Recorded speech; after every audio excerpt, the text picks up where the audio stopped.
Okay, there we go. No speaking. Good afternoon. Let's see if this is working. Good afternoon. There we go. Thank you, everyone, for coming out today. Middle of the afternoon sometimes is really tough, but I think that this shows that you are people who really care about what's happening in government, and you want to hear what's going on down in Olympia. So before I begin, there's a few things I want to kind of point out as kind of logistics. There is some snacks and some water over here. If you feel at any time you need a little something, you can do that. Right around the corner, out through the double doors, and to your right around the corner are the restrooms. And you're welcome to get up and go whenever you need to do that. We did bring in more chairs. I'm hoping that there's ample. I may ask you at some time if more people come in to kind of scoot down or to step aside so that others can also have a seat. Other than that, trying to think if there's anything else I would need to do. I want to recognize a couple of people in the room. The first is Marla Reed, and she is the new mayor of Concrete. So welcome.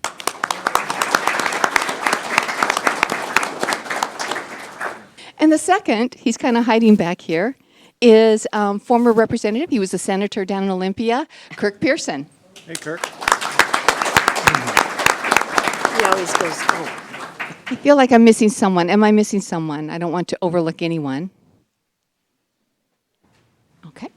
Hearing none, seeing none. I would like to introduce to you, I'm sure you already are familiar with them, but starting right here, closest to me is Senator Keith Wagner, and he is from Sedro-Woolley. You want me to do my intro here real quick? No, or are you I'll going to go on introduce you, down and then the I'm going to line? let you guys go for it. How's that sound? And then sitting next to him is Representative Carolyn Eslick, and then next to her is our new representative, Sam Lowe. And I just want to give a shout out to them on behalf of Sedro-Woolley, because they have already brought a lot of change and money back to the city that has made a big difference.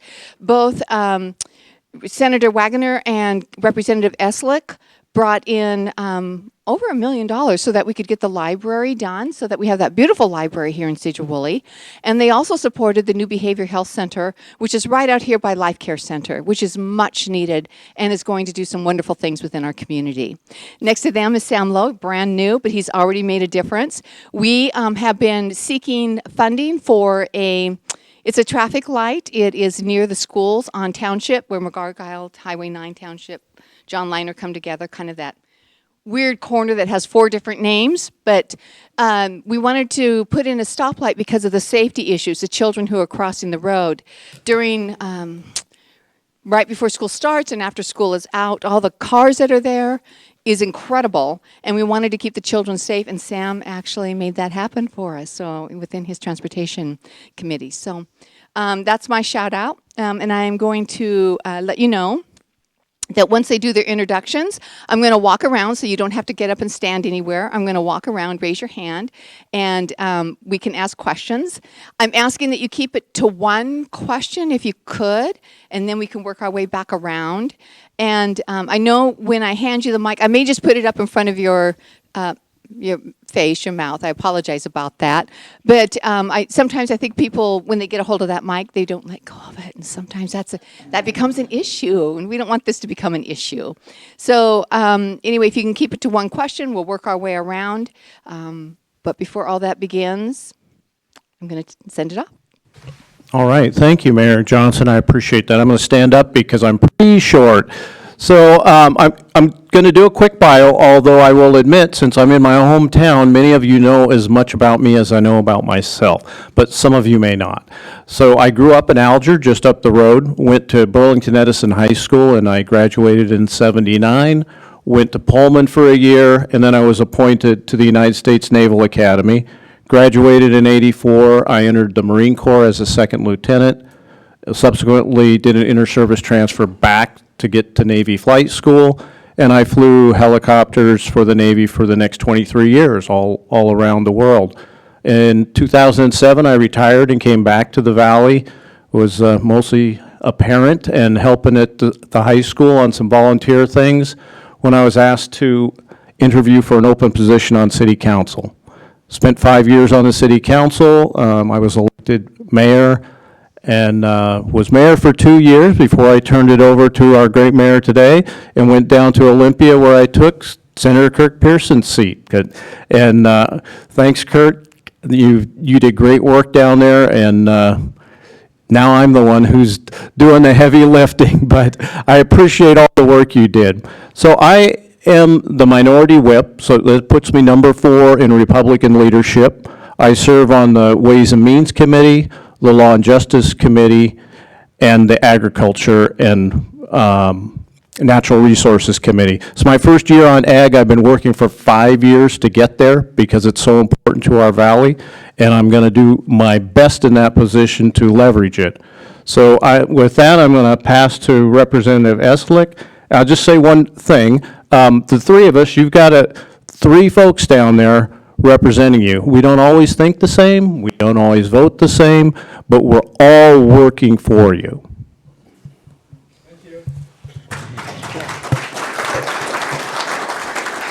I'm kind of short too, so I'll stand.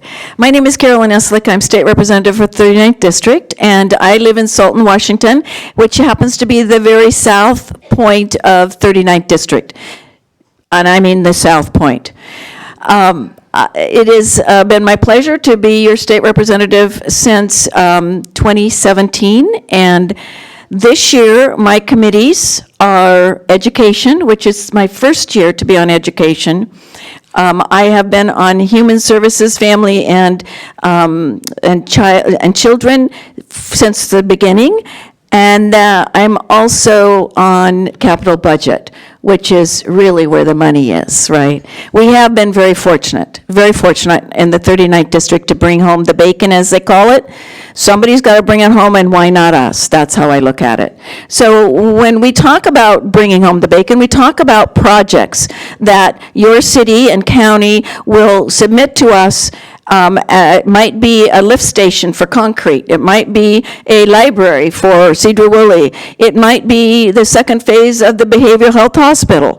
Whatever that request is, it is submitted through your state representatives, and sometimes you send it through the Senate too, but it goes on a list.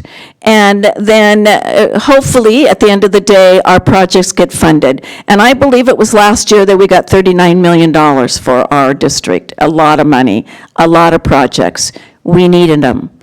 This year, we are really working hard on several issues. And safety is the first one, right? Everybody knows about the pursuit bill, and everybody knows about the Blake decision. It's been a struggle. We've been up many hours at night trying to get some decent bills through. We've barely made a Senate bill that's coming over to us on the last hour of the Blake bill, right? It was the pursuit was the last one. Thank you, Senator.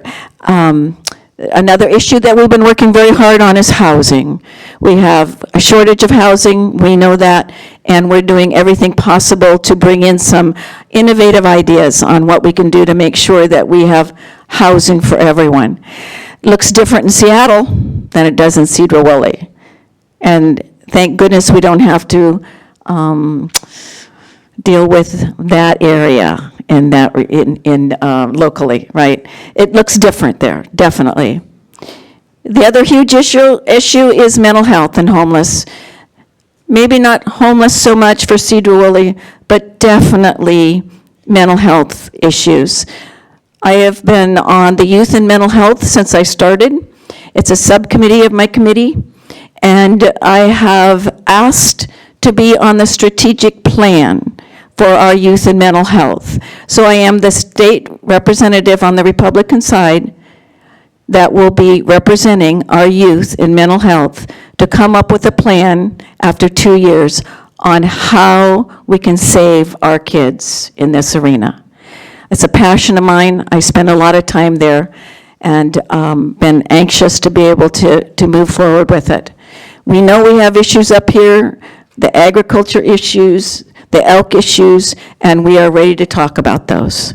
So now I'm going to turn it over to Representative Lowe. Thank you again. Well, thank you, Representative Eslick. It's great to be here. Sam Low, 39th District. I live in Lake Stevens, which is kind of the large population center of the district. And when you talk about that, when we go back to the election last year, I won Skagit County by 2 votes. And so half of you are probably happy I'm here, and the other half are probably are not happy that I'm here. So I totally get that. But it's been a pleasure and honor to represent you for the last 2 months and 2 days in Olympia. So I am the rookie up here, and working with these two it's been really great. It truly has been great. A lot of knowledge with the two here.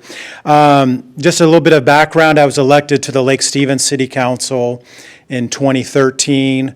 And I served a term there where I was council president, chair of the county health district, and doing a lot of work there. Then I was elected to the Snohomish County Council, where I've served the last 7 years, and then now to the state representative in the 39th. As far as committees that I work on the Rules Committee in Olympia in the House. It's a fun committee to be on because you determine which legislation gets voted on in the floor. And so you become everybody's friend because they all come up to you and they say, hey, pick my bill, pick my bill. Now, I'm only allowed to pick from whichever bills the speaker allows us to pick from, and I can only pick from bills on my side of the aisle. And so some of the people that ask me to pick their bills, they're on the other side of the aisle, so I can't pick their bills anyways. But that's been a good committee. I'm also on the Housing Committee, and housing is so expensive, and we have a lot of work to do on housing, so I've enjoyed being on that committee. The other one is State Government and Tribal Affairs. That's a committee I didn't really know a whole lot about going into it, but we've learned a lot about state government in that committee, and I've just enjoyed being in that committee. And then the one that I'm known for the most is transportation. I'm actually in leadership. I'm the assistant ranking on transportation, and so that means I'm in the room with leadership working on transportation issues statewide. And I have a strong background on transportation issues. As the mayor mentioned, I've been the chair the last 2 years of the State Transportation Improvement Board. We've done a tremendous amount of work here in Sedro-Woolley and out in the valley. Concrete especially, we've done a lot of work out there. And so just recently we had the issue come up with the stoplight area, and we were able to get about $1.2 million for that to help the city out. If not, the city would have had to pay that, which means it would have came out of all of your pockets. And so it's good that we got that money. I take taxpayer money very seriously. We're all over tax. I think we could all agree on that. But I'm happy to work in Olympia for you. And I just want to say, email me anytime on anything. I do all my own emails. My assistant Mary is here somewhere. Mary, where are you? There you are. Stand up, Mary, so everybody can see you. So Mary's my assistant, and she has a strong human services background. We make a great team down in Olympia. And I just want to say, sometimes issues come up and people will question and say, hey, how come you voted the wrong way on this issue, or how come you voted this way on a different issue? Sometimes we don't hear from constituents. And so if you have an issue that comes up, email us the issue. I'm talking about the salmon issue especially. Nobody emailed and said, hey, we need you to stand up for us on this issue. I didn't know as a new representative, but I know going forward. And so when you have an issue, email us, let us know. On these votes, if I'm not sure, I can search my email in seconds and pull up all the testimony of people from my district who testified either for or against the policy. And so that's the luxury we have. It's so good to be here, and it's so good to see a full house today. It truly means you guys care about being here and you care about your state government. Thank you.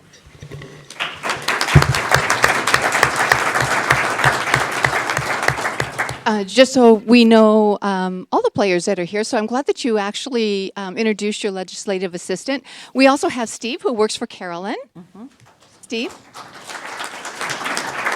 And then in the back, Shara. And she's Keith's. Good, thank you. Okay, so we'll go ahead and we'll start the questions. I'm just going to ask if you will raise your hand, and I'll make my way around and try to keep it to one question, and we'll just continue working our way around so that everybody has a chance to ask. All right? Thank you. So I'm going to start here. Her hand went up first. So. Can you give one to each of them? We, the people, can no longer petition for the redress of grievances because the legislature is closed. I cannot get in the building to serve each of you one of these. This is a petition for redress of grievances, and it shows that the Secretary of Health has overstepped his legislative authority granted to him by the legislature with his mask mandate.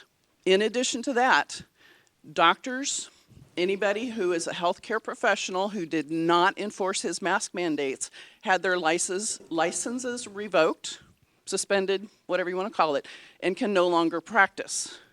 Even though it shows that there was no scientific reason for the mask mandate. It's not scientific. It was his opinion. He overrode everybody else who had maybe more research. He overrode other doctors. And there's now doctors in our community who cannot practice or who are not getting paid to practice. And this is really a grievance. And I would, since you guys have now been served and I cannot get into the legislature, I consider the entire legislature through our representatives here to have been served. And this needs to be addressed very quickly, please. All right. So I didn't hear a question in that. It is a grievance. I don't know if you want to respond or not. Yeah, I'll just respond quickly that if you come to Olympia, you can absolutely get into our offices, make an appointment. You can come down and hand that to me personally. I do appreciate that I got one, and I'll take a look at it. And I agree, many lives were ruined over some of the bad policy decisions that were made. I'm hoping that we can go back and help recover as many people as we can. Right now, that is not an option. The numerical reality of our position in the legislature puts us in the minority. So big policy changes are a little tough, but I understand your concern. But you have the authority and the responsibility to rein in a creation of the legislature, which is the office of the Secretary of Health. That is the responsibility of the legislature, specifically the House. I've been trying to contact Carolyn Eastlick through email, and I've talked to her, somebody who answered the phone a couple of times, cannot get in. I looked online. The sessions of the legislature are closed. Doesn't matter if you're minority, majority, whoever. The people have the right of redress of grievance, and the sessions of the legislature are sealed. You can't get in. I can come to your offices, yes. That's not petitioning my government for redress of grievances in the legislature, which is where this needs to be handled. Okay. So I want to give everybody a chance to ask questions. There's a lot of important questions that need to be asked. So.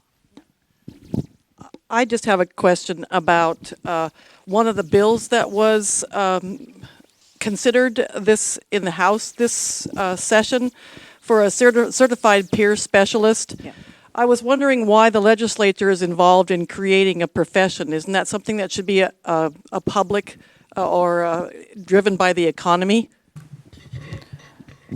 Thanks, Val, for that question. That was my bill, and I did not follow through with it because there were peer certified specialists that were against it and some that were for it. And the bill, the peer career has been around for several years. We need more people and more providers with our behavioral health and our medical health. And peer support people are people of lived experiences.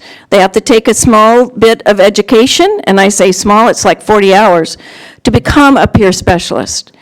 This bill would require them to take more education periodically, and this bill also included some supervisory position for them in their career. And I just was not sure that that's what we needed to do. I've been working on this kind of legislation for some time, but to follow through with this bill, decided that it needed more work and we needed them to sit at the table. No, we should not necessarily get in the middle of those, but when the time is in crisis, and that's what we are in the mental health field, we need as many bodies as we can that can hold the hand of somebody in crisis.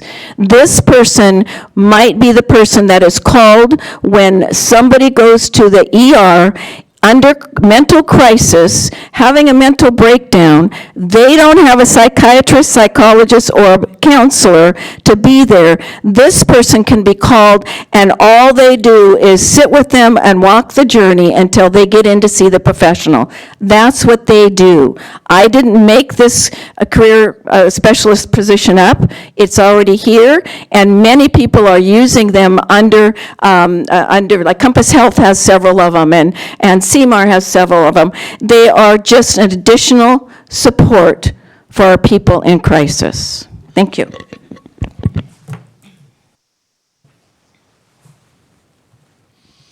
I'm going to stand up so you can see what I'm not. I am not an ATM machine for Olympia to tap anytime it feels some social justice program or whatever. I recently received what I refer to as government-sponsored and government-facilitated legal extortion bill called property tax. It is the highest I've ever had in my life. I am a senior citizen who lives on a fixed income, and I can no longer afford the programs, and it takes the legislature to change this. I want you to tell me if you will sponsor a bill. I know it's too late for this session. If you will sponsor a bill for next year that allows all people 65 and over, not this stupid thing that's going on now, checking incomes and things like that, statewide, to be exempted from all school taxes, levies, etc., if they're 65 or older, and all they have to do is prove that they're over 65. I'm going to ask you if you will sponsor a bill and promote it for next year.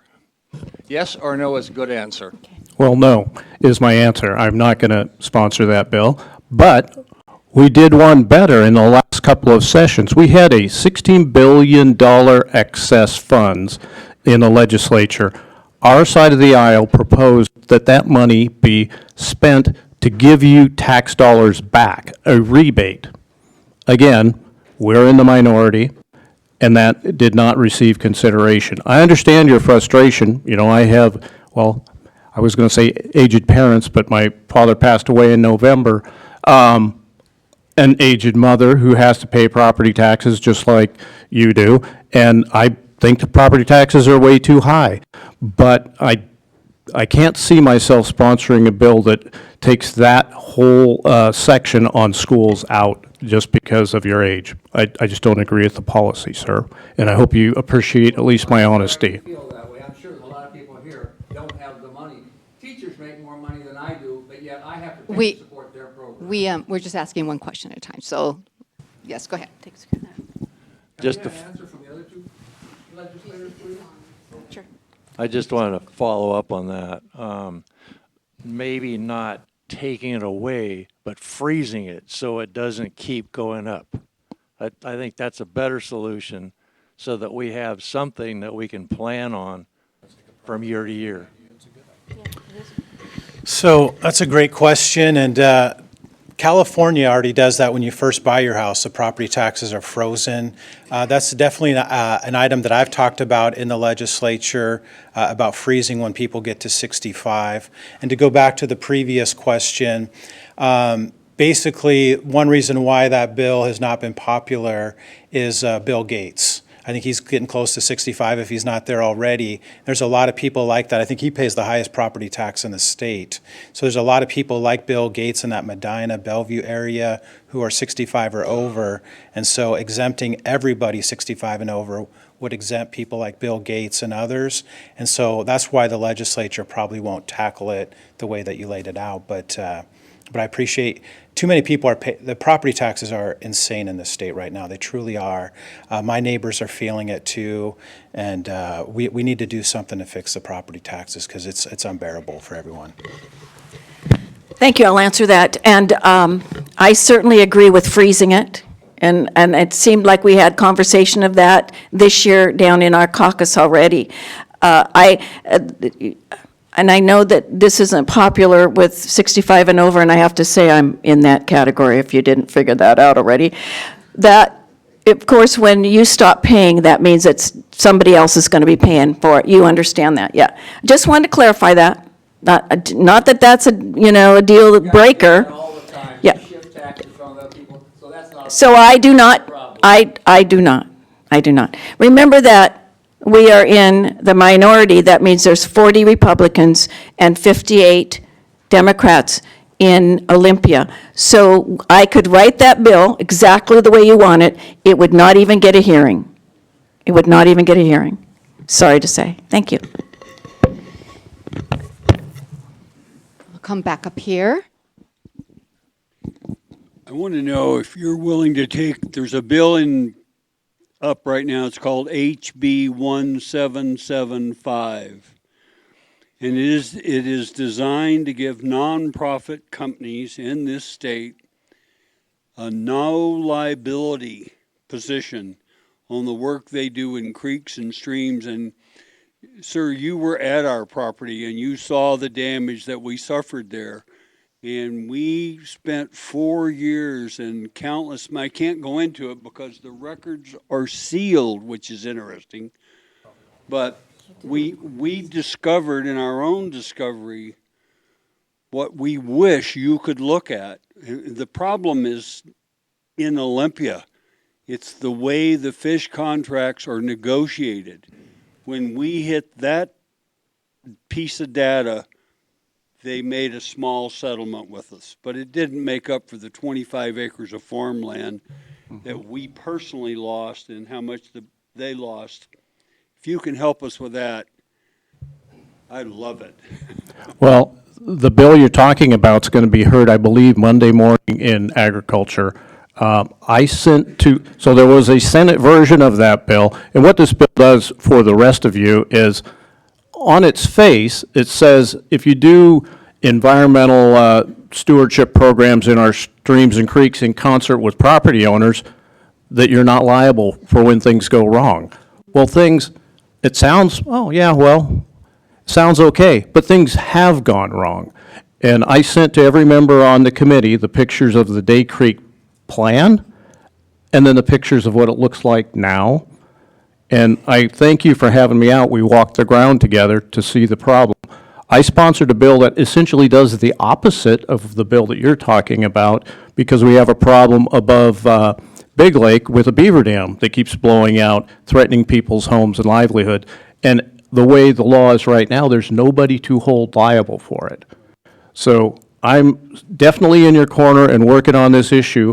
I'm hoping that we can bottle that bill up, because if they are totally not liable, and you're a cooperative person, landowner, trying to do good environmental work, bring our salmon back, keep our water clean, just like all of us want to do, but if they engineer the plan wrong, and your hay field is flooded and essentially useless for hay now, he's just left holding the bag, and we can't allow that to happen.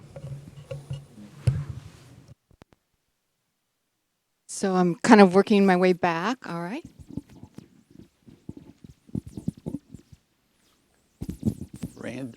Randy Good, actually live in Hamilton now, higher. So that close.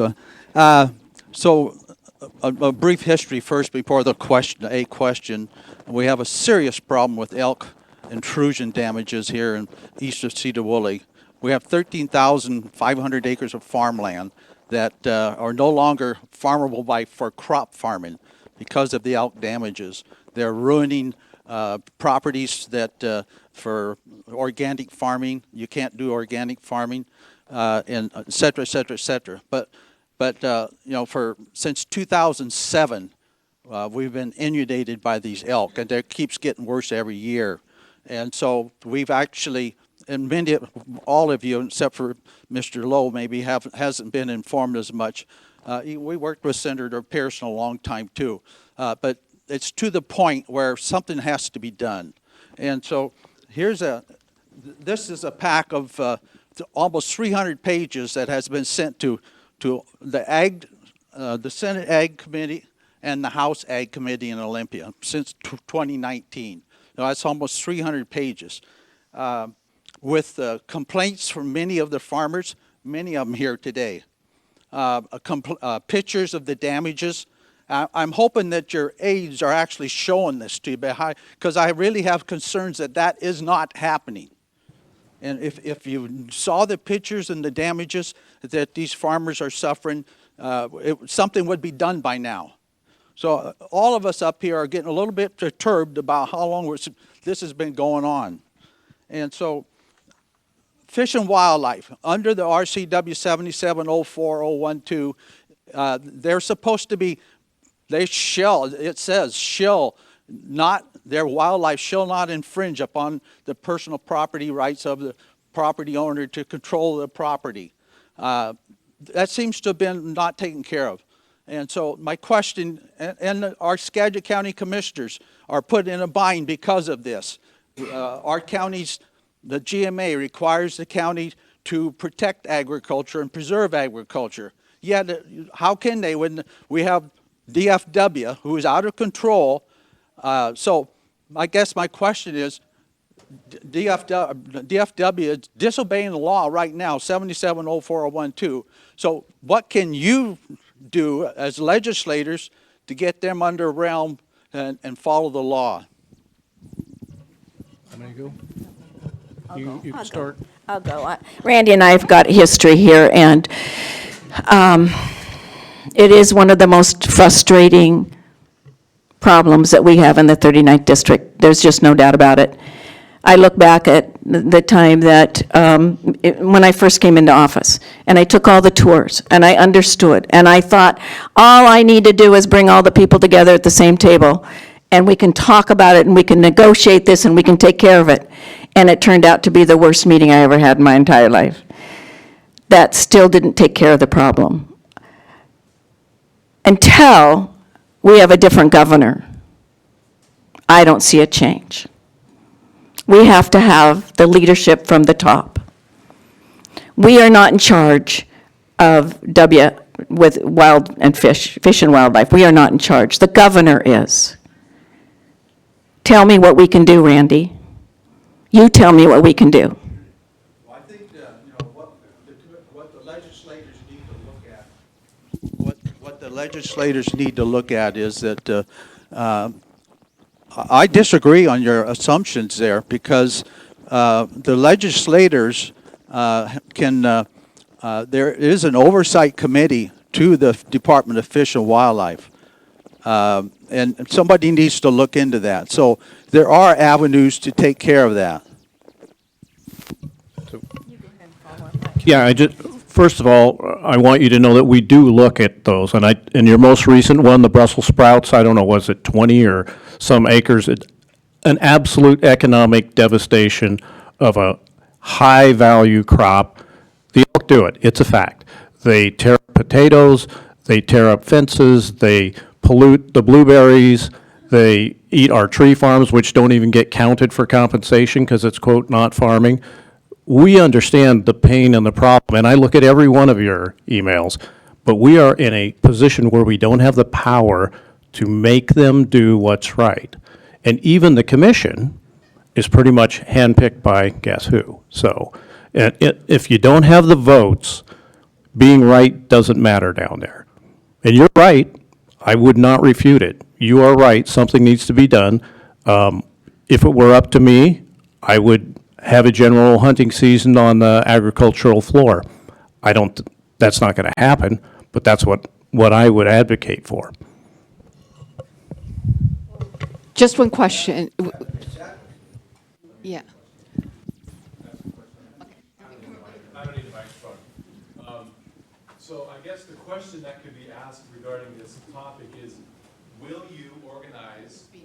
Oh, great. Okay. Thank you. So the question that I would ask surrounding this topic is, would you be willing to organize a tour of additional legislatures from across the aisle to come and visit and have a hands-on personal bird's view eye of what's going on? And then together, perhaps, if you can get enough folks from across the aisle, perhaps then you could get a petition to the governor, the governor's office, for consideration of some change or some movement on this topic. So that's my question. Absolutely. I will commit to you that I will, it's funny you bring that up because driving here, you know, it just brings all the memories back and all the letters and emails that I read. Absolutely, I will be glad to put together a tour and invite across the aisle folks to come up and look. Yeah, and I'm happy to be part of that tour too. And Randy, thank you for your emails. A picture is worth 1,000 words. And I responded back to your email when you did that. I read all my emails. And I would encourage you to keep emailing us new pictures as they come forward so that we can share them with other legislators, especially on the Ag Committee. And I'm going to make sure, instead of responding back to you, that I'll take those pictures and forward them to the right people on the Ag Committee so that they get them. And you know, for everybody in this room, Randy's done a great thing about reaching out to us on issues like this and sending us the information. And I'd like to encourage the rest of you, when you have issues, whatever they are, whether it's this issue or others, send us an email. If we don't get an email, we don't know about it. And that's how the one 1775 kind of slipped through the cracks, because nobody emailed or reached out to us, so we couldn't try to stop it in the House until it was too late. And so hopefully you'll have success on that with that one. So that's the lesson to learn here. Randy's doing a good job about letting us know. I'm encouraging you to do the rest too. Email us and we'll follow up with you. It's not just our assistants. I mean, the emails actually come through me first before my assistant gets them. So I've probably responded back to 2,000 emails in 2 months and 2 days. So that's how ambitious I try to be with this. And so thank you, Randy, for your work. My name is John Jonason. I'm also right in the middle of the elk fiasco. We would like to make sure that we recognize the senator and basically for getting fencing for us, but that's not a solution. It's kept so far it hasn't been breached, but it's pushed twice as many elk on our other field now. And the person that we've had that field for 20-some years now, the person that owns that, he just had hip surgery a couple months ago. He's almost 80, and him and his wife are out there chasing elk off the field every day. They shouldn't have to do that at that age. Teresa's been, you both know that Teresa's been handling all of this stuff for us, and we're both appreciative for what we've done, but it's not a solution. Yeah, you know, agreed. what you've done for us, but it's not a solution. Agreed. Here's Teresa's opinion, because I'm the short one. We will get your email, and I do email all three of them, and I send pictures of the damages. The problem is the WDF doesn't even recognize is if you're not a farmer, if you're a resident in that area, and you'll see that the elk herd areas where they count them is in residential areas. It's not just the farmers who are getting hurt. I stand up for the people who have 1 or 2 acres, who's now getting their whole houses.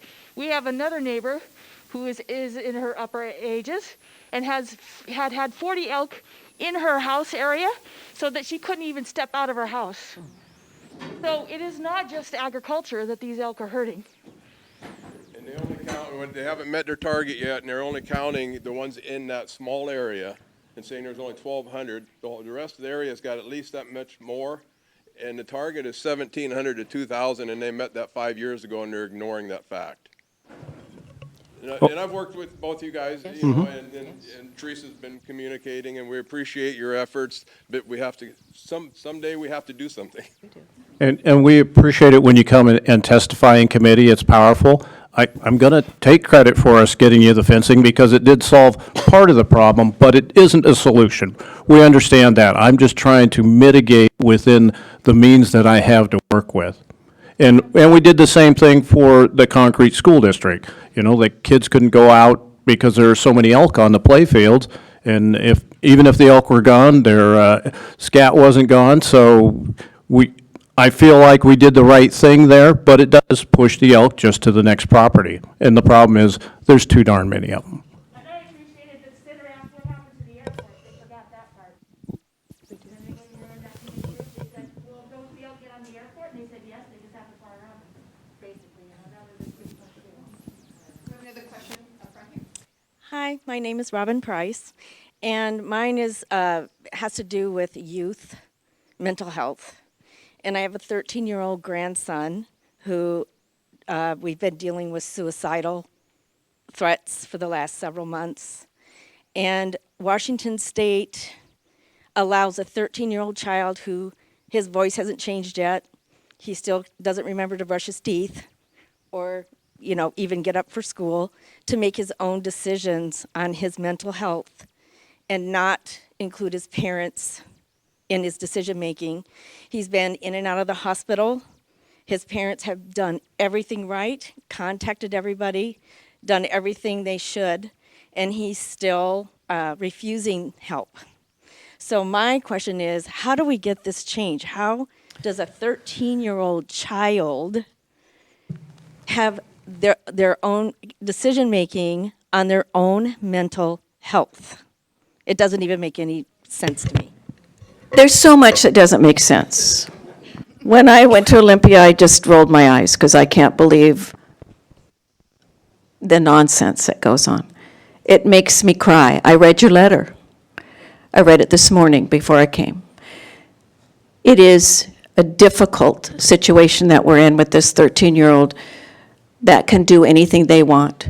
And the fact that they have to give their parents permission to go in the room with them, or to let them go to the hospital, or to be communicating with the doctor.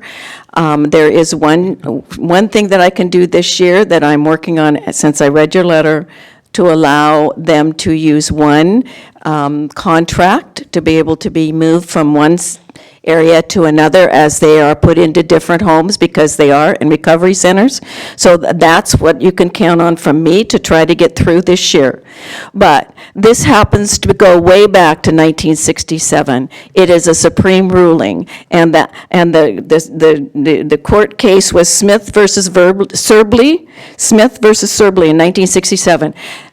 It was a case court, but no one has challenged that I am aware of, and I am really going to look into that this year, working with hopefully Family Policy Center and some other groups of people that are working for the family, and see if we can't get that moved. Desperately need that changed. Thanks. Thanks for doing that. I'd like to make another comment about the elk and an issue that was raised a minute ago. Kirk Pearson, when he was senator, did bring busloads worth of other legislative people up to my farm and others that were affected severely by the elk, and he worked tirelessly to try to get this solved. This has been going on for 40 years. The Washington State Department of Fish and Wildlife, or their predecessor, brought elk up here in the early 80s, and they've been devastating our agriculture from Sedro-Woolley upriver. And the amount of economic loss is huge. I mean, I had losses like about $100,000 this year, but it's over $2 million that I've suffered since they brought the damn elk here. And something needs to be done. And I don't know what it is, but Dictator Inslee just dictates to the Game Commission, this is what I want done, and then they tell the Washington State Department of Fish and Wildlife what to do, and they just kick the can down the road. They don't do a damn thing. So we really need to do something about this. Thank you. And I've talked to both of you guys before, Keith, many times. I mean, and I'm an aviation guy, and I fly around and look at, they claim that there's like 1,250 elk. Well, that's in one little shady area. There's like over 3,000 in the upper Skagit Valley, plus going up toward the Whatcom County line and the heading north up Highway 9. So they're just pulling our legs and just kicking the can down the road. Well, let me tell you one tool that Senator Pearson had that we didn't have, and he used it. He held back funding for Fish and Wildlife. I remember that, Kirk, because I was a mayor then, because they had the coalition caucus and they had the votes to do it. We can't withhold funding right now. You heard Carol's House numbers. I'm 9 seats down on my side of the aisle. So withholding funding is the tool that you could use, which is why we need 5 folks from the other side to get on board. I think it's unlikely, but I'm willing to try. Hi, Brian Lipscomb, Sedro-Woolley. We're also victims of a habitat enhancement project that's gone wrong. In addition to that, watched some of the TVW meetings and stuff, and you guys are, it's terrible. I mean, it's depressing. You talk about mental health, you should watch what happens, and the votes are right down party lines. One of the latest ones was recess. You can't take recess away from disruptive students. I mean, these are the laws in there. There are 1,982 bills this session that people had to go through. It is overwhelming for the general public to see what is going on. So, I mean, it's just, when I go to testify, I'll typically spend a few hours putting, some minutes together for your 90 seconds. What happens is you get preempted by tribes, NGOs, and things like that. You never get to speak. I'm to the point I don't even bother anymore, other than a quick couple of sentences. However, my question comes back to the elk. And as representatives, could you do us a favor? Could we get the people that are being suffered by this, write down the questions that you will take to Kelly Susswind, Amy Windrope, those folks, and get true answers from them, not we're working on it. Oh yes, we see it's a problem, we don't have a solution. We've watched Andy Windrope come in to the Skagit County Commissioner's office. She brings in the captain of law enforcement in there, her own camera crew, and all that. Then when it's time for questions, she says she doesn't have time to answer anything, but then spends the next 10 minutes talking to the commissioners and others. So could we ask that you would actually take these questions to these people that are making the decisions, typically committees, and get answers from them. Not lip service, but true answers. And what is the reason the elk are here? It's for hunting, right? If it's for no other reason, if it's for petting zoo or something, then say that. But you said it was for elk. You said it was for hunting, then let's hunt them and control the population. Thanks. In fact, there's on the table back there, Steve, would you show what we've got for them to ask, to write down questions? I have one, and Lo has one, and you can pass them out or take one as you leave. That's exactly what we'll do for you, to make sure you put on there that elk on the top, so we know which ones are for the elk. Not that we wouldn't be able to tell by reading it. Yeah. Yeah. Yeah. I mean, many of us here have been in these meetings several times, and you spend the day doing it. I also want to commend the commissioners here in Skagit Valley for sending us a letter on October 2022, a pretty good seething letter demanding something to be done. I appreciate that letter. We can add that to the list of questions when we see them. Thank you. And Commissioner Ron Wiesen is here, so just so you know. Hi, Ron. Thanks for coming. Thank you.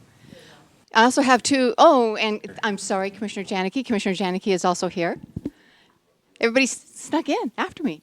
And we have a city council member, Joe Burns, who is here, as well as Nick Lavaca. So They stand? we have representatives here. Could they stand? So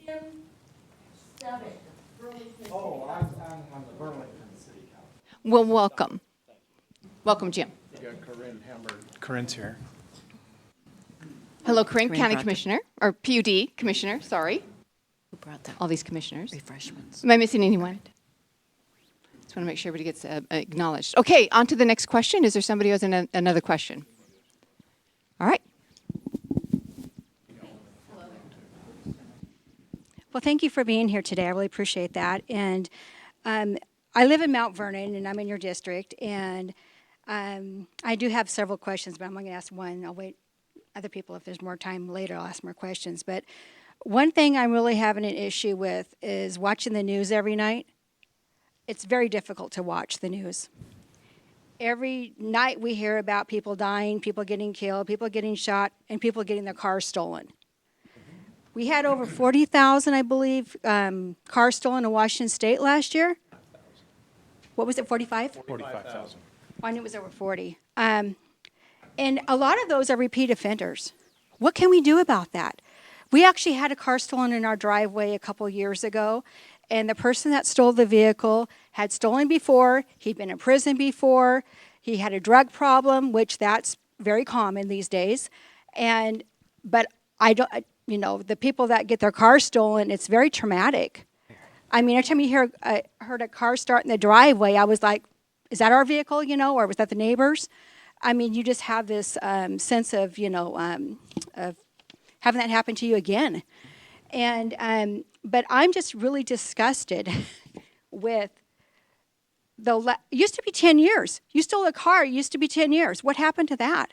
That's my question. Okay, so And why don't we have that again? we're all going to answer this for you. Good. All right. Not that we have an answer, but we'll tell you what we know. This is what I know. I know that I was put on the Sentencing Task Force last year. I was a state representative on the Republican side to be part of that group. It had been going on for 3 years before I was put onto it. All it is about is reducing sentencing for the criminal. I had such a hard time attending those meetings. Eventually, I found out who my friends were, who thought the way I did. There were 5 of us, prosecuting attorneys, chiefs of police. Those were the ones that were with me, and our Senator Gildon was on it too. This is the direction that is our life is heading. What we can do is to make sure that we are voting and vote out the people. When you are contacting the legislature and the senators on the side there, don't bother contacting us. We're the choir. You contact the other folks that are on those committees. And when these big subjects come up, like the pursuit bill, you know, we can Zoom testimony now, which is very much appreciated because we're so far away. But when we have these really important, horrible things trying to pass, you show up there.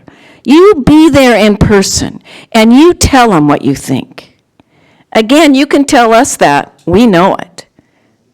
But it's the rest of the folks that need to hear from you. Can I say one more thing real quick? I just want to say that the car was apprehended a few hours later, which was a miracle in itself. Yes, it was. Skagit County Sheriff's Department did a great job. I'm sure the Sedro-Woolley Police Department were also involved because they caught the guy in Sedro-Woolley. And he ended up hiding in someone's chicken coop. I don't know if you guys heard about that story. That was new. That was my house. Oh, okay, yes. I remember that. And the person's a serial car thief. He has done it several times. He might be in prison now for it again. I know he was on the jail roster after, and then he was out, and then he's back again. But this is just a revolving door. Yes, and it bogs down our court system. Yes, it is. And we all have a right to have a speedy trial, but when you have people just going in and out of the system, and there was a guy down in Seattle that was over 100. Do you have, over 100 times do you have a question in this? I hate to cut you off. Yeah. how important this is. And everybody needs to contact people about this because, you know, some people, you know, have people think stolen all the time from because of all the criminals out there. And they're not giving the sentences that they deserve. Okay. So Representative Eslick promised we'd all speak on this, and if you want to understand Olympia, it's really simple. They're soft on crime, tough on the law abiders. That's really what's happening now. The previous high on stolen cars was 30,000. Now it's 45,000. A lot of it goes around the police pursuit bill, and many of our elected officials around here in Snohomish and Skagit counties have been really good about letting Olympia know that we need something fixed in this area. I'm on the House Transportation Committee, and the House Transportation Committee on 1363, which is the pursuit bill, we passed that like 24-5 out of there. I mean, we got a lot of Democrat support on that, but then when it came to the House floor for a vote, the Speaker of the House would not let it come up for a vote. So the Republicans did what we could do, which was do what's called an eighth order, where we did an eighth order and we argued the point. We can only have one speaker on it, which we did. We did that on Tuesday this last week. So if you go to TVW, go to Tuesday. We made that motion to do that, and then the Democrats shut it down and wouldn't let it go forward.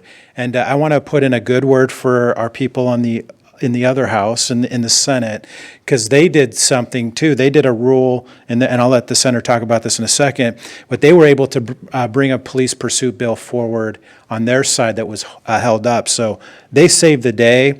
But full disclosure, the bill that you guys have is a terrible bill. It's better than what's there, but it's still a terrible bill. But if we can get it, then we can work on it and try to beef it up some more. But we need to put the tools back in our law enforcement. I'm proud of our law enforcement that are here today. Thank you for being here.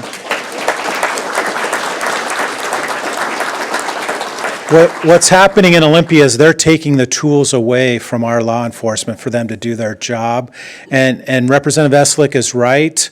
I mean, you can let us hear it all the time, but you're preaching to the choir.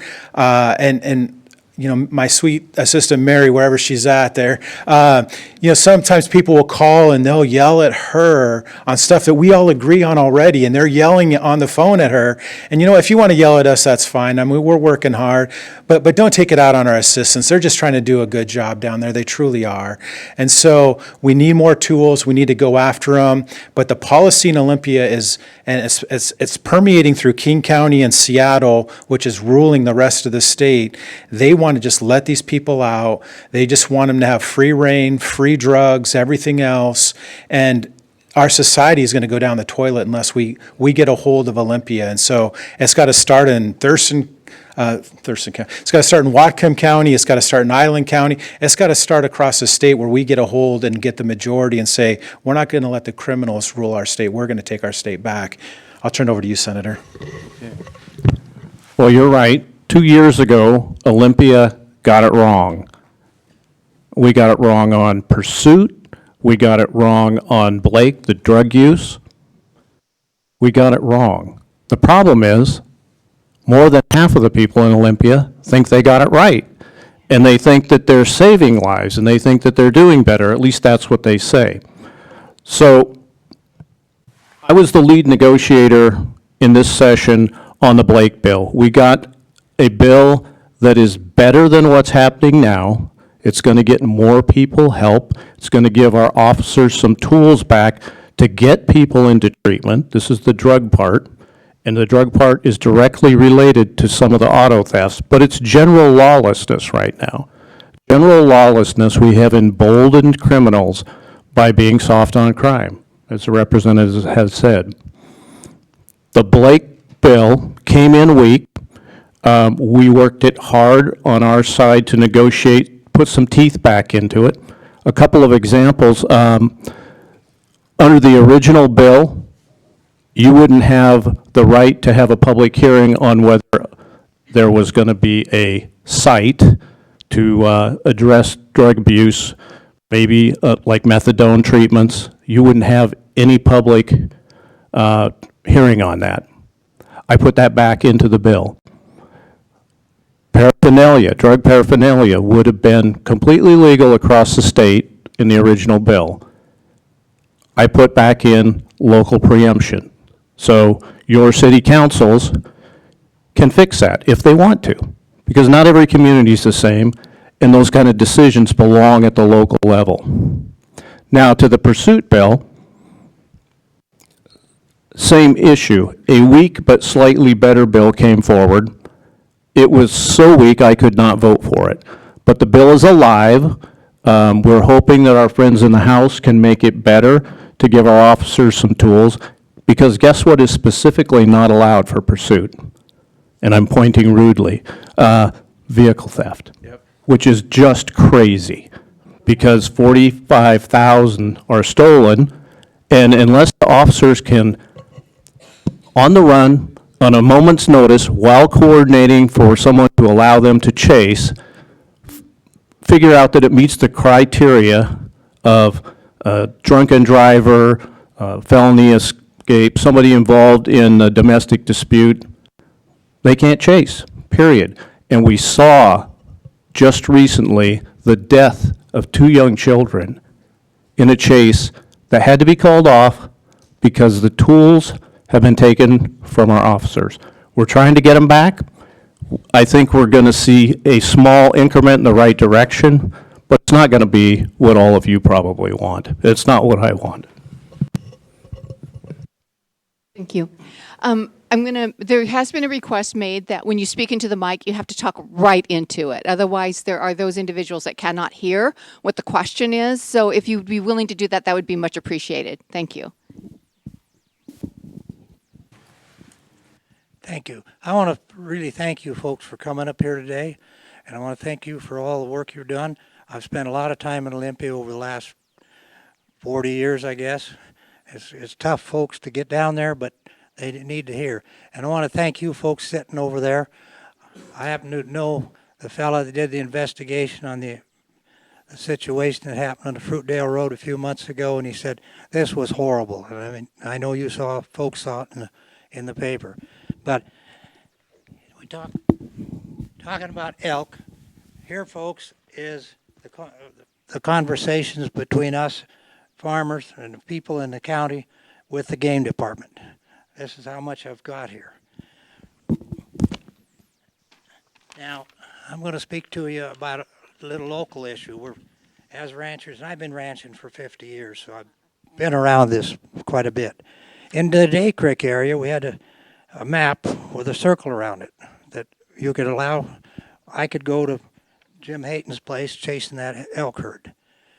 Well, I got told the other day that no, you can't hunt Jim Hayton's place. Jim has got the worst bunch of elk on his place. He's got heavy clay ground, and the elk are just tearing it all up. I don't run any cattle on clay ground in the wintertime because I know what it does. And I got told the other day that I couldn't use my kill permit, which last year I did, to go down and help Jim out. The game department has got a real vendetta against Jim because Jim has a little lawsuit going with the game department, and they have done nothing to help him. I've gotten a little help, but I'm the guy that got the game department to finally buy some fence that actually works. And so it's the gentleman now that they sent a conflict specialist, a new one here. The guy has not been around trying to help any of us all winter long. And I have talked to his boss, and I said, you know, you can save some money, get rid of this guy. So his boss has come out to my place a couple of times here in the last couple of weeks. He says, Jim, what should we do? I said, well, you need to give the ranchers, the farmers, more kill permits and let them hand them out to people that can use them. The problem is the game department is, as far as adding more hunting in the area, the Bill Johnson thing at Birdsview a few years ago where the bow and arrow guys went. The question there, the game department doesn't want to have a real open hunt. So our suggestion is to give more of the landowners more permission to settle this down. We need another month of the hunting stops in March. It needs to go to April. And I want to thank you for the fertilizer that you folks are trying to put. It's not the answer, but at least it helps those of us that are getting hammered so bad.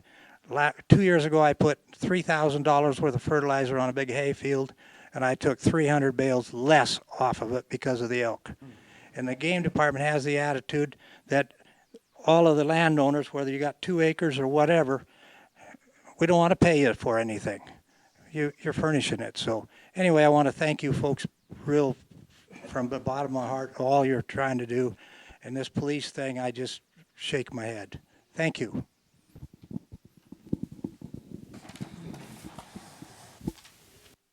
Well, I'll respond to that.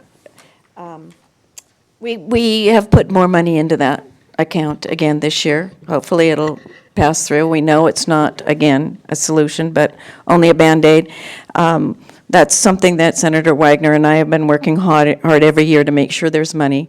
And you years ago complained about the application was too long and too wordy, and so I worked with Fenner to, shorten that up, and so it was easier for you guys to get money back for some of that.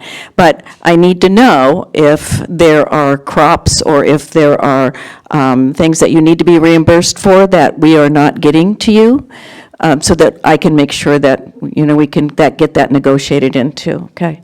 I also want to ask one question of, when would be a good time to set up that tour?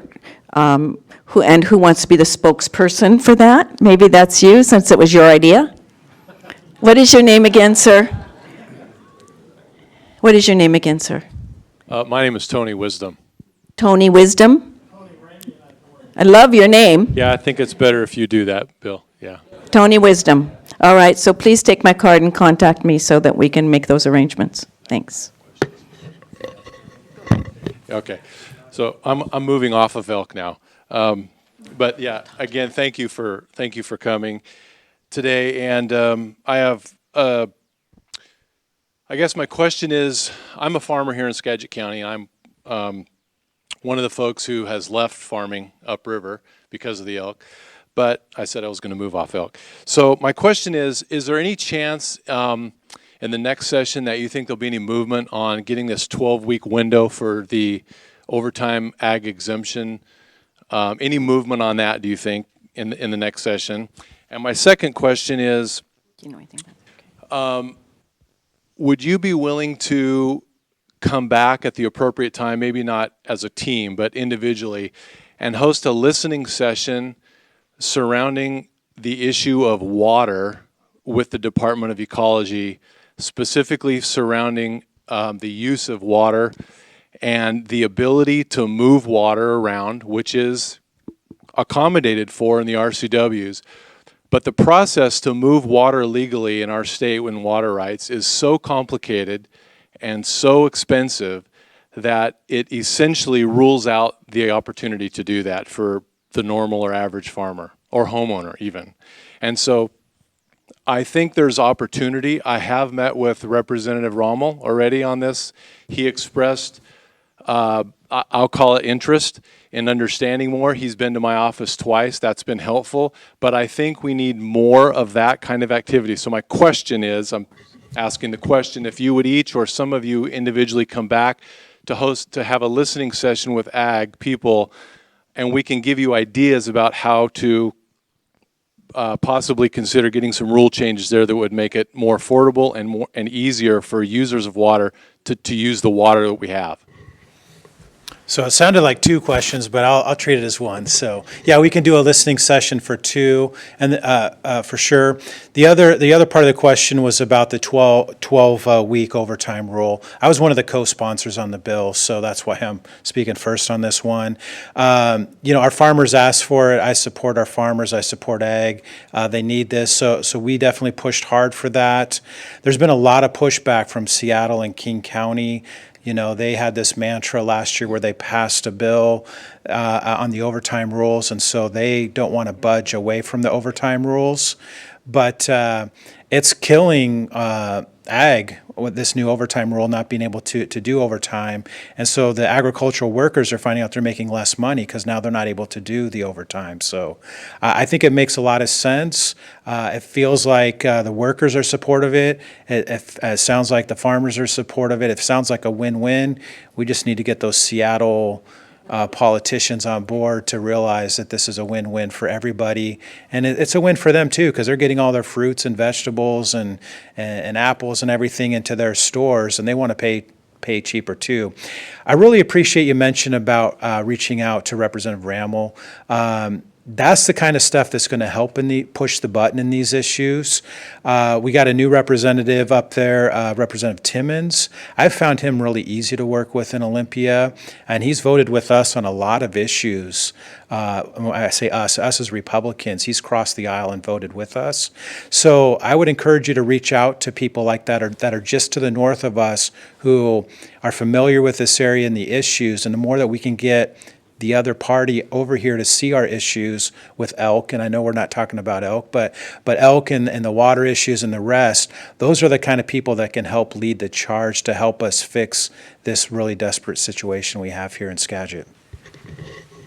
So I want to chime in on the water situation.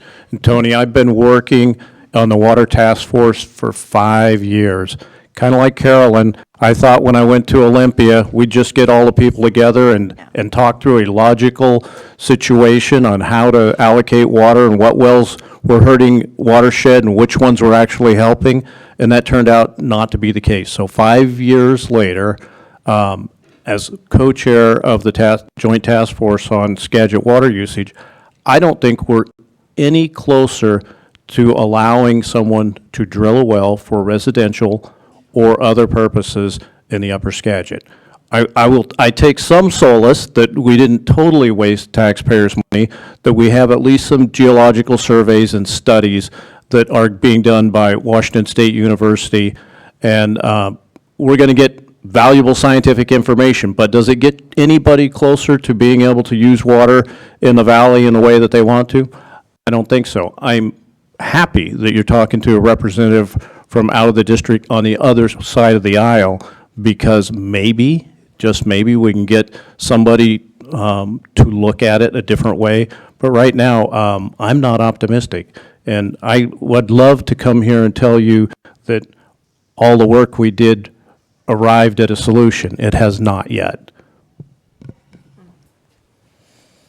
I just want to make comment on that. And I want to thank you, Senator Wagner, for the work that you have been doing on that. I have sat on that committee, and I know that there has been some great information that has come up, as you said, regarding the geology. But we just haven't made any movement, any head movement. But you have worked diligently on this, and I want to thank you for doing that. Yes, my name is Kathy Ream, and I live close to Samish Elementary. And one of the things I'm hoping today is that you drove Highway 9, because that's one of our defining connecting points for the 39th District. I'm wondering, and this is to Representative Lowe, what kind of comprehensive picture do we have around safety on Highway 9? Because there are so many municipalities, and then there's rural areas, and so how can we address the safety issues along Highway 9 with the increasing traffic and the rate of serious accidents along the way?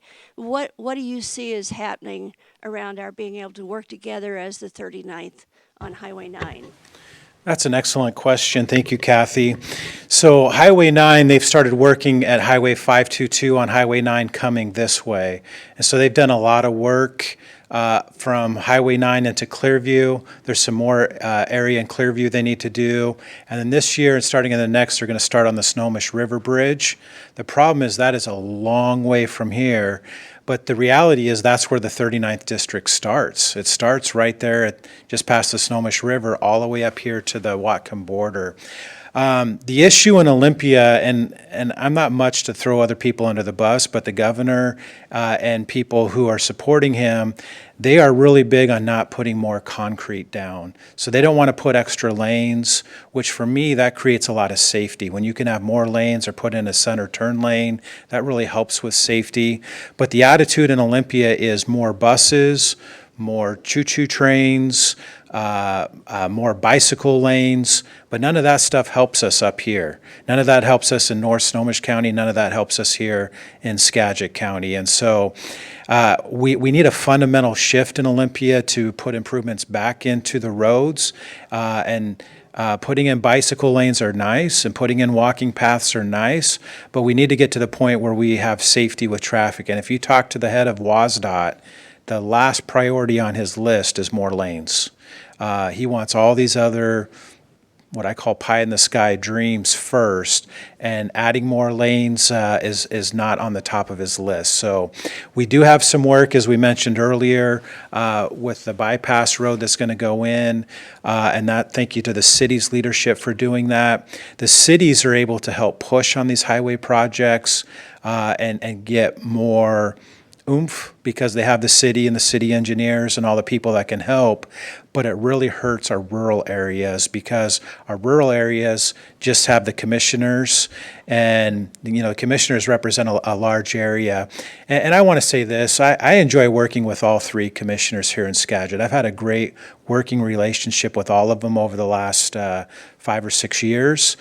They truly work hard on county issues with other county commissioners, which is where I've worked with them, but they also are very active in Olympia on these projects too. And so it's going to take team effort. It's going to take all of us working together, but we are at a disadvantage when it comes to our commissioners trying to help in the rural areas because the cities have the advantage to focus on their one little area, whereas the rural areas we don't. So we need a fundamental change in Olympia with the attitude towards making sure we put in the capacity and safety improvements, that's for sure.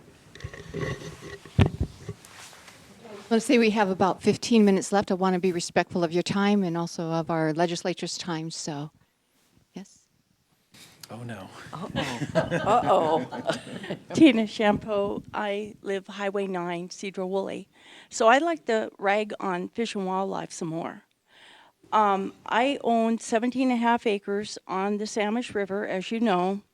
100 feet of my property is already in the river, so I pay taxes on that because they no longer dredge the river. So this buffer issue, that's another 200 feet, is that correct? Okay, so, it's my property. That's a taking, and I think it's unconstitutional to take my property. So we have that issue going on, and then we have the tribe's involvement with Representative Lekanoff, and she wants to make salmon the fourth branch of government, which that's just mind-boggling. So if that bill goes through, I no longer have, no matter how you cut it, I don't have total control over my property. And it is my property that I do pay taxes on. So could you address some of this? Sure. So, first of all, the mandatory 200-foot bill from last year failed, didn't get anywhere. This year, we had a couple of good bills, one I'm taking credit for, to extend what's already used in Skagit County, the voluntary stewardship program. I have a bill that will extend that to every other county, because there was a window for signing up for voluntary stewardship. And if you look around Skagit County, you can see that through cooperation with our landowners and with our conservation districts and the environmental groups, we've done a great job. We've planted out our tributaries. It looks different here than it looks in counties that didn't have or didn't adopt voluntary stewardship. So if my bill gets to the end, it will extend that to the other 12 counties if they choose to do it. Now, almost every bill I ever write is voluntary, because I think those decisions should be made at the local level. So it may not be a good fit for every county, but it's an option, and it gives us, the farmers and the landowners, a chance to do it our way and to work cooperatively. There was a very good riparian bill in the House, well vetted, tribes liked it, ecology folks liked it, farmers liked it. The governor did not like it, and the governor didn't tell me he didn't want that bill, but I've heard that's the reason it did not go forward. And that's a shame. So my voluntary stewardship program is the only bill from the Senate that's alive on that topic. I think it's a good bill, and it's voluntary. So hopefully that will assuage your fears until the next session, when something worse will come back.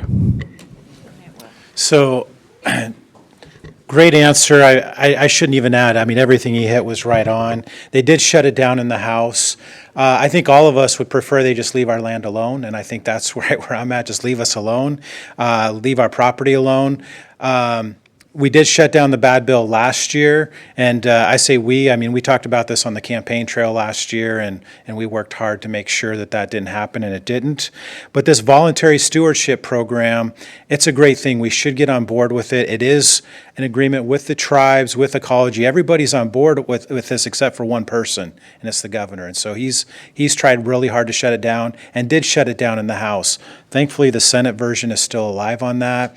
I do get nervous on voluntary stewardship programs because it just takes a sleight of hand and they say, okay, now it's going to be mandatory. And I think we're all scared of that happening too. But the reality is if we do nothing, if we just do nothing, they're just going to come up with a mandatory bill next year. So I think it's in our best interest to do a voluntary program for all of us to support that. And hopefully 5 years down the road, they don't try to switch it to a mandatory program. But it's going to be a battle with the environmentalists going forward. And so if we can get some small victories, which I consider this a good small victory, I think we should take advantage of it.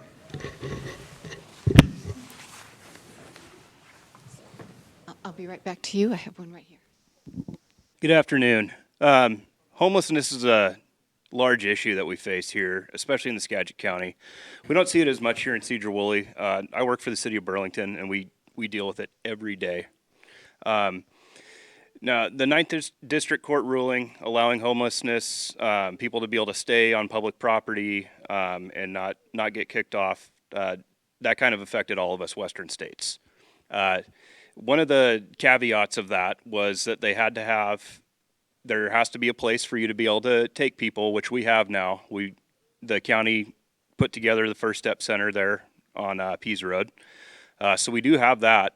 But what I'm seeing over and time again is us not being able to remove people out of public areas that are making trash, leaving drugs behind, all kinds of stuff.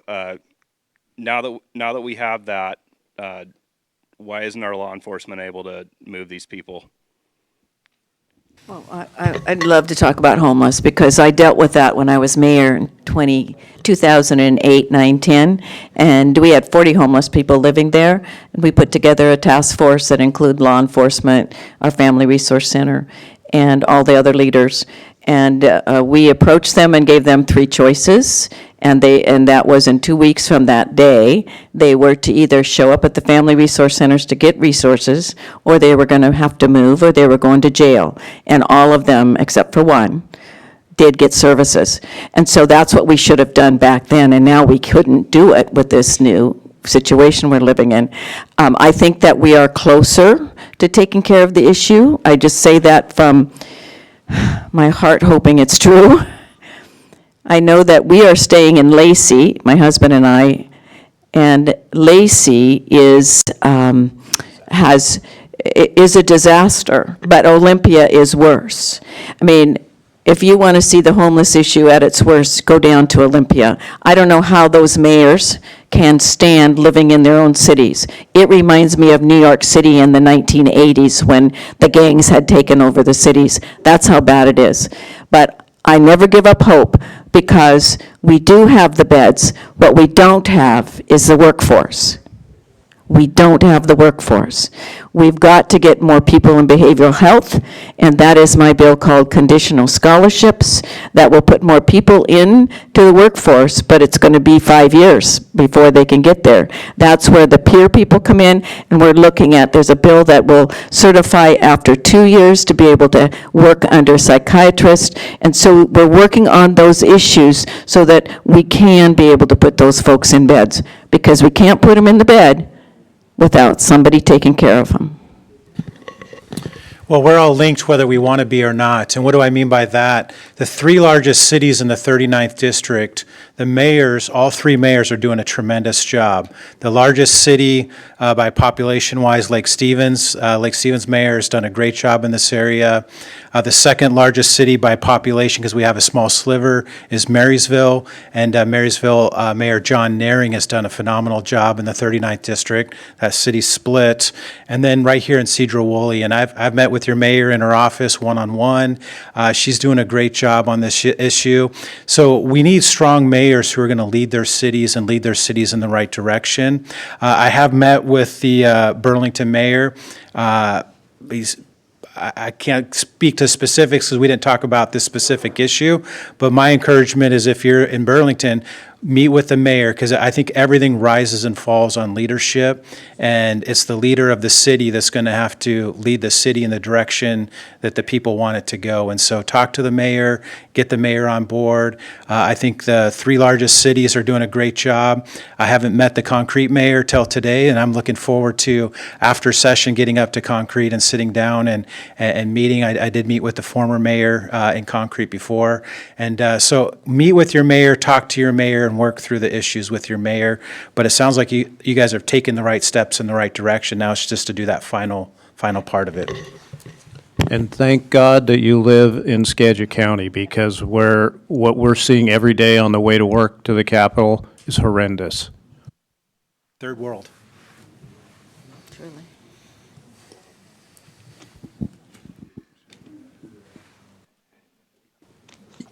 Olympia seems hell-bent to take away the local planning prerogatives of the counties and the cities with the new statewide law that says that whatever they determine on zoning is going to be okay. But I'd like to know what your position's on that program that seems to be steamrolling its way through the legislature that allows the state to make all the rules on zoning? Yeah, I'll start. So in the House, it's House Bill 1110. And that bill started with it was very terrible. It was a bad, bad bill to start with. Basically, cities that were 6,000 people or more would have to have all this stuff just shoved right down their throat. And so as legislators, we had to work hard to take a bad bill that was going to pass and try to make it better any way that we could. I know Representative Eslick and I did a lot of talking around this. I'm on the Housing Committee, so I had to do a lot of negotiating behind the scenes. And thankfully, we got it negotiated so that it didn't have to interfere with Sedro-Woolley. It didn't have to interfere with our Skagit counties. But really, that House Bill 1110 is a kick in the pants to Seattle. It's really going after Seattle, which is good. It's about time they start living by the policies that they're trying to shove down the rest of our throats. And so on that particular bill, because we did make it better and we did negotiate it, I did vote in favor.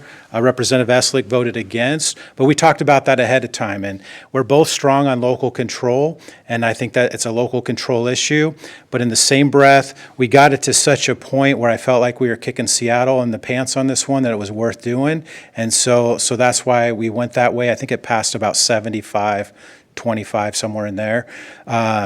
But Olympia has a problem. They want to be in everybody's business, and they want Seattle to rule the roost the rest of the place. And so I look at it as we took a bad bill and we kind of turned it back around on them. And so now they got to live by the rules that they were trying to force down our throats. So that probably sounds a little political. I'm not trying to be political with that, but sometimes that's how these things work. There's a lot of negotiations because there's so many bad ideas in Olympia. There truly is. It's a nightmare to be down there. It truly is. And so our job is to take these bad ideas and either try to shut them down, which we're really good at. We did that with the domestic extremism bill and some of these others. Occasionally, some of these bills, like the Second Amendment bills, they ended up coming up for a vote, which was terrible from my perspective, from all three of our perspectives. But some of these other bills are going to pass, and so we got two things to do. We can either let them pass terrible, or we could try to bring them to a point where it neutralizes the bill. And I felt with 1110 we were able to neutralize it here in Skagit. Lake Stevens and Marysville are going to have to deal with it a little bit, but at the end of the day, it's Seattle, King County, and a little bit of South Snohomish County that's really going to have to deal with that particular bill.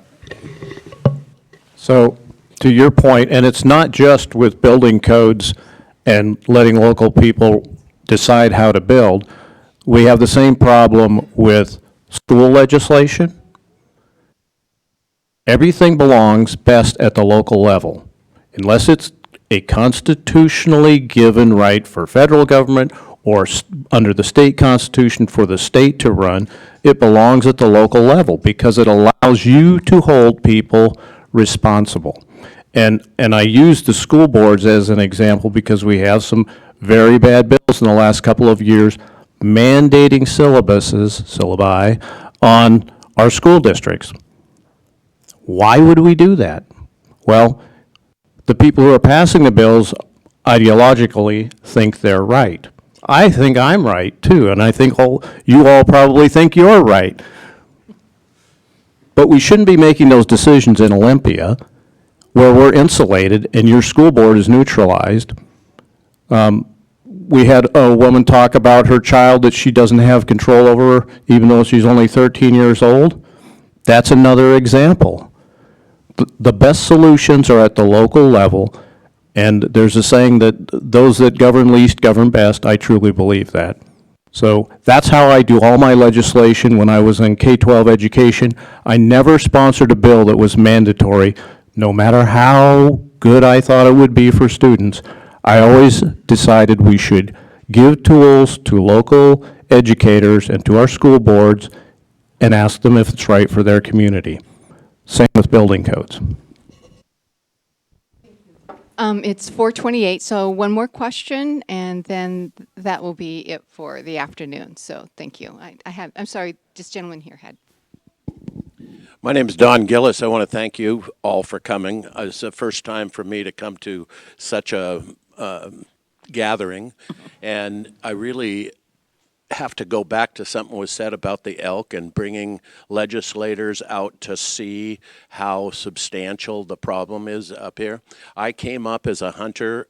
I had an archery tag drawn this year and was shocked as I put boots on the ground and spent days in the Day Creek area. I was shocked to see the volume of elk. As a hunter, that's usually a real positive thing, and it is. I've told my friends, I've let everybody know this is a place to chase a tag. But in hindsight, as you look at the book for this particular year, in the past, the 22, 23 year, in hindsight, there's 30 some odd tags that the game department put into the book. Now, of course, there's damage tags that would add to that number, but I'm not exaggerating when I say I've hunted Montana, I've hunted Washington, I've hunted Oregon, and I've never been in an area that's so saturated with elk. I've been in areas with tons of deer, but I've never seen anything such a high saturation level. If somebody's going to bring a bus load of legislators into the area, that has to be timed very, very carefully to see that. And I don't think it can be a very effective tool as much as potentially cameras on fields. I watched a given field where the airstrip is there. I watched that field daily fill up at dusk with 80 plus animals, 15 plus bulls in the herd. The entire herd showed up day in and day out. It was religious. And I've never seen anything like that. And yet you go through that field and it was very, very easy to understand what was happening. The trampled nature of that pasture and the lack of cuttable grass was amazing. Thank you. I don't know that there was a question in that, but No, but what I got out of it was, I like that. I like the film idea. So my thought is that we make sure that we gather everyone in a spot like this, show them the films, and then take them out and show them the ranches and the farms. Play itself out there is it's not just one herd. Yeah. It's not like that one herd is going in there and the herd in the next man's land is not there that night. Yeah. There's 3 and 4 herds running in that Amazing. tight little Day Creek area. Amazing. Wow. I'd like to make a closing remark here, if I could, please. I just want everyone in this room to know that and I think that I can speak for these two gentlemen because I know them well, it is important that we hear what you have to say. And let me tell you that we take all of your problems to heart. And if you have solutions, we love it when you come with a solution with the problem. But if not, at least bring the problem. We are here, we are your state representatives and senator. We are here for you, and we would not be in this position if we didn't feel that way. So thank you so much for taking your time today. And thanks, Corinne Hamburg, for bringing the treats. And you probably don't want to take them all home, do you? No. So please grab something as you leave so she doesn't have to take all those wonderful things home with her. Thank you for doing that, Corinne.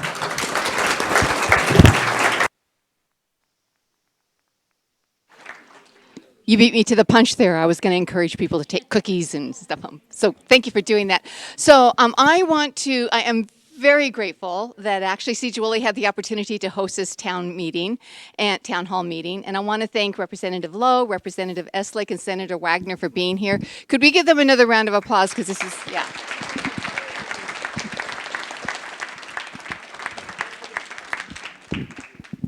Thank you again, everyone. This is much appreciated. Great to see everybody come out, and please have a safe trip home.